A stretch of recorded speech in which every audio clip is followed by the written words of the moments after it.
ಸೌಜನ್ಯ ಪರ ಹೋರಾಟಗಾರನ ಮೇಲೆ ಕಿರುಕುಳ ಆರೋಪಕ್ಕೆ ಸಂಬಂಧಪಟ್ಟಂತೆ ಈಗಾಗಲೇ ಲೈಂಗಿಕ ದೌರ್ಜನ್ಯ ವಂಚನೆ ಪ್ರಕರಣವನ್ನ ಮಹಿಳೆ ದಾಖಲಿಸಿದ್ದಾಳೆ. ಲೈಂಗಿಕ ದೌರ್ಜನ್ಯ ವಂಚನೆ ಪ್ರಕರಣವನ್ನ ದಾಖಲಿಸಿದ ಮಹಿಳೆ ಕರುನಾಡ ಯುವ ಸೇನೆ ಅಧ್ಯಕ್ಷ ರವಿಕುಮಾರ್ ಮೇಲೆ ಆರೋಪ ಕೇಳಿ ಬರ್ತಾ ಇದೆ.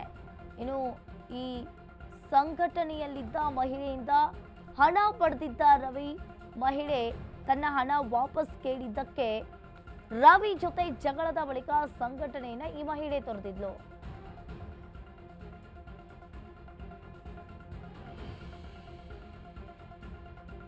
ಮಹಿಳೆ ಮತ್ತು ಆಕೆಯ ಪತಿಯ ಬಗ್ಗೆ ಈಗಾಗಲೇ ಸೌಜನ್ಯ ಪರ ಹೋರಾಟದಲ್ಲಿ ಭಾಗಿಯಾಗಿದ್ದ ರವಿಕುಮಾರ್ ಇನ್ನು ಇದೀಗ ಹೋರಾಟಗಾರನಿಂದಲೇ ಮಹಿಳೆಯ ಮೇಲೆ ದೌರ್ಜನ್ಯ ಆಗಿದೆ.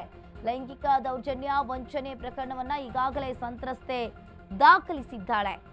ಈ ಸೌಜನ್ಯ ಪರ ಹೋರಾಟಗಾರನಿಂದ ಲೈಂಗಿಕ ಕಿರುಕುಳ ಆರೋಪ ಇಲ್ಲಿ ಕೇಳಿ ಬರ್ತಾ ಇದೆ. ಒಂದ್ ರೀತಿಯಾಗಿ ಸಂಘಟನೆಯ ಅಧ್ಯಕ್ಷನಿಂದ ಮತ್ತೊಬ್ಬ ಸಂಘಟನೆಯ ಮೇಲೆ ಲೈಂಗಿಕವಾಗಿ ದೌರ್ಜನ್ಯ ಆಗಿರುವಂತದ್ದು. ಈಗಾಗಲೇ ಫೋಟೋಗಳನ್ನ ಎಡಿಟ್ ಮಾಡಿ ಫೇಸ್ಬುಕ್ಗೆ ಹಾಕಿ ಲೈಂಗಿಕ ದೌರ್ಜನ್ಯ ಮಹಿಳೆಯ ಗೌರವಕ್ಕೆ ಕುಂದು ತರುವ ಹಿನ್ನೆಲೆಯಲ್ಲಿ ಈಗಾಗಲೇ ಮಹಿಳೆಯ ಫೋಟೋ ಎಡಿಟ್ ಮಾಡಿ ತನ್ನ ಫೋಟೋ ಪಕ್ಕದಲ್ಲಿ ಹಾಕಿ ದೌರ್ಜನ್ಯ ಆರೋಪ ಈ ರವಿಕುಮಾರ್ ಮಾಡಿದ್ದಾನೆ. ಒಂದ್ ರೀತಿಯಾಗಿ ಕರುನಾಡ ಯುವ ಸೇನೆ ಅಧ್ಯಕ್ಷನಿಂದ ಶ್ರೀರಾಮ ಸೇನೆ ಕಾರ್ಯಕರ್ತೆ ಮೇಲೆ ದೌರ್ಜನ್ಯ ಎಸಗಿರುವಂತದ್ದು. ಈ ಬಗ್ಗೆ ಹೆಚ್ಚಿನ ಡೀಟೇಲ್ಸ್ ಅನ್ನ ನೀಡ್ತಾರೆ ನಮ್ಮ ಪ್ರತಿನಿಧಿ ಅಭಿಷೇಕ್ ಜೈಶಂಕರ್ ಫೋನ್ ಸಂಪರ್ಕದಲ್ಲಿ ಜಾಯಿನ್ ಆಗಿದ್ದಾರೆ. ಅಭಿಷೇಕ್, ಒಂದ್ ಕಡೆ ನೋಡ್ತಾ ಇರಬಹುದು ಈ ಸೌಜನ್ಯ ಪರ ಹೋರಾಟಗಾರನಿಂದ ಲೈಂಗಿಕ ಕಿರುಕುಳ ಆರೋಪ ಇಲ್ಲಿ ಕೇಳಿ ಬರ್ತಾ ಇದೆ. ಏನಿದೆ ಹೆಚ್ಚಿನ ಡೀಟೇಲ್ಸ್? ಈಗಾಗಲೇ ಇನ್ನು ರವಿಕುಮಾರ್ ಅನ್ನುವಂತಹ ವ್ಯಕ್ತಿ ಏನಿದ್ದಾನೆ ಈತ ಸಕ್ರಿಯವಾಗಿ ಅಲ್ಲಿ ಮಹೇಶ್ ಶೆಟ್ಟಿ ತಿಮ್ರೋಡಿ ಇರಬಹುದು ಮತ್ತೆ ಇನ್ನಿತರ ವ್ಯಕ್ತಿಗಳೇನಿದ್ದಾರೆ ಅವರ ಜೊತೆ ಕೈ ಜೋಡಿಸಿ ಸೌಜನ್ಯ ಪರ ಹೋರಾಟವನ್ನ ಮಾಡುವಂತಹ ವ್ಯಕ್ತಿಯಾಗಿದ್ದಾನೆ. ಅಂದ್ರೆ ಇಂತಹ ವ್ಯಕ್ತಿ ಬರೀ ಮೇಲ್ನೋಟಕ್ಕೆ ಈ ರೀತಿ ಆಗಿದ್ರೆ ಪರ್ಸನಲ್ ಆಗಿ ಈತ ಒಂದು ಮಹಿಳೆಗೆ ಸಾಕಷ್ಟು ಒಂದು ಲೈಂಗಿಕ ಕಿರುಕುಳವನ್ನು ನೀಡ್ತಾ ಇದ್ದ ಅನ್ನುವಂತಹ ಒಂದು ವಿಚಾರಗಳು ಕೂಡ ಕೇಳಿ ಬರ್ತಾ ಇರುವಂತದ್ದು. ಈ ಆರೋಪವನ್ನ ಮಾಡಿ ಮಹಿಳೆಯೊಬ್ಬರು ಈಗಾಗಲೇ FIR ಕೂಡ ದಾಖಲು ಮಾಡಲಿದ್ದಾರೆ. ತನ್ನ ಫೋಟೋವನ್ನ ಎಡಿಟ್ ಮಾಡಿ ಅವನ ಜೊತೆ ಅಂದ್ರೆ ರವಿ ಎಂಬಾತನ ಜೊತೆ ಅದನ್ನ ಮಾರ್ಕ್ ಮಾಡಿ ನಂತರ ಅದನ್ನ ಫೇಸ್ಬುಕ್ ಅನ್ನ ಹಾಕಿ ಈ ರೀತಿ ಅಶ್ಲೀಲವಾಗಿ ನನ್ನ ಜೊತೆ ಇದ್ದಾಳೆ ಅನ್ನುವಂತಹ ರೀತಿ ಬಿಂಬಿಸಿ ಕಿರುಕುಳವನ್ನ ಕೊಡ್ತಾ ಇರುವಂತದ್ದು. ಇದೆಲ್ಲದಕ್ಕೂ ಕೂಡ 2.5 ಲಕ್ಷ ಹಣವನ್ನ ಈ ಹಿಂದೆ ಒಂದೇ ಸಂಘಟನೆಯಲ್ಲಿ ಇದ್ದಂತಹ ಸಂದರ್ಭದಲ್ಲಿ ಪಡೆದುಕೊಂಡಿರ್ತಾರೆ. ಈ ಹಿನ್ನೆಲೆಯಲ್ಲಿ ಹಣವನ್ನ ವಾಪಸ್ ಕೇಳಿದಂತಹ ಸಂದರ್ಭದಲ್ಲಿ ಈ ರೀತಿಯಾದಂತಹ ತೇಜೋವಧೆ ಮಾಡುವಂತಹ ಒಂದು ಕೆಲಸಗಳನ್ನ ರವಿಕುಮಾರ್ ಮಾಡ್ತಾ ಇದ್ದಾನೆ ಅಂತ ಹೇಳಿ ಆರೋಪವನ್ನ ಮಾಡಿ ಈಗಾಗಲೇ ಪ್ರಕರಣ ದಾಖಲಾಗಿದೆ.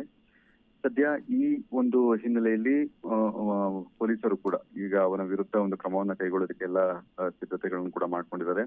ಇಲ್ಲಿ ಒಬ್ಬರಿಗೆ ಅಂದ್ರೆ ಒಂದು ಹೆಣ್ಣು ಮಗಳಿಗೆ ಈ ರೀತಿ ನ್ಯಾಯ ಕೊಡಿಸ್ತೀನಿ ಅಂತ ಹೇಳಿ ಒಂದು ರೀತಿಯಾದಂತಹ ಒಂದು ಮುಖವಾಡ ಹಾಕಿ ಈ ರೀತಿಯಾಗಿ ಪರ್ಸನಲ್ ವಿಚಾರದಲ್ಲಿ ತೀರಾ ಕಳಪೆ ಮಟ್ಟಕ್ಕೆ ಇಳಿತಾ ಇರುವಂತಹ ಈ ಒಂದು ಸಂಘಟನೆ ಅಂದ್ರೆ ಈ ಒಬ್ಬ ವ್ಯಕ್ತಿಯ ವಿರುದ್ಧ ಈಗಾಗಲೇ ಸಾಕಷ್ಟು ಆರೋಪಗಳು ಕೂಡ ಕೇಳಿ ಬರ್ತಾ ಬಂದಿರುವಂತದ್ದು. ಈಗ ಸದ್ಯ ಮಹಿಳೆ ನೀಡಿರುವಂತಹ ಲೈಂಗಿಕ ದೌರ್ಜನ್ಯ ರೀತಿಯಾದಂತಹ ಒಂದು ಸೆಕ್ಷನ್ ಅಂದ್ರೆ ಒಂದು ಪ್ರಕರಣಗಳಾಗಿರಬಹುದು. ಈಗಾಗಲೇ ಅದಕ್ಕೆ ಬೇಕಾದಂತಹ ಎಲ್ಲಾ ಪ್ರೂಫ್ ಗಳನ್ನು ಕೂಡ ಮಹಿಳೆ ಪೊಲೀಸರಿಗೆ ನೀಡಿರುವಂತದ್ದು. ಹೀಗಾಗಿ ಸದ್ಯ ಮುಂದಿನ ಹಂತದಲ್ಲಿ ಆತನನ್ನ ಬಂಧನ ಮಾಡುವಂತಹ ಎಲ್ಲಾ ಸಾಧ್ಯತೆಗಳು ಕೂಡ ಇದೆ ಮತ್ತು ಆತನ ಯಾಕೆ ಈ ರೀತಿಯಾದಂತಹ ಒಂದು ಕೃತ್ಯವನ್ನು ಎಸಗಿದಾನೆ ಅನ್ನುವಂತಹ ಒಂದು ವಿಚಾರಗಳನ್ನು ಕೂಡ ಪೊಲೀಸರು ತನಿಖೆಯನ್ನ ಮಾಡಿಸ್ತಾರೆ. ಮುಂದಿನ ಹಂತದಲ್ಲಿ ಆತನನ್ನ ಬಂಧನ ಮಾಡಿ ಮತ್ತೆ ಮಹಿಳೆಯ ಬಳಿ ಇರುವಂತಹ ಡಾಕ್ಯುಮೆಂಟ್ಸ್ ಗಳನ್ನು ಕೂಡ ತಂದು ಫೋಟೋಸ್ ಗಳನ್ನ ಈಗಾಗಲೇ ಆ ಮಹಿಳೆ ಫೋಟೋಸ್ ಆಗಿರಬಹುದು ಮತ್ತೆ ಸ್ಕ್ರೀನ್ ಶಾಟ್ಸ್ ಗಳಾಗಿರ್ಬಹುದು ಅದೆಲ್ಲವನ್ನು ಕೂಡ ಪೊಲೀಸರಿಗೆ ಸಬ್ಮಿಟ್ ಮಾಡಿದ್ದಾರೆ ಮತ್ತು ತಾನು ಎಲ್ಲಿ ಹೋಗ್ತಾರೋ ಅಲ್ಲಿಗೆ ಫಾಲೋ ಮಾಡ್ಕೊಂಡು ಬಂದು ಅಲ್ಲಿ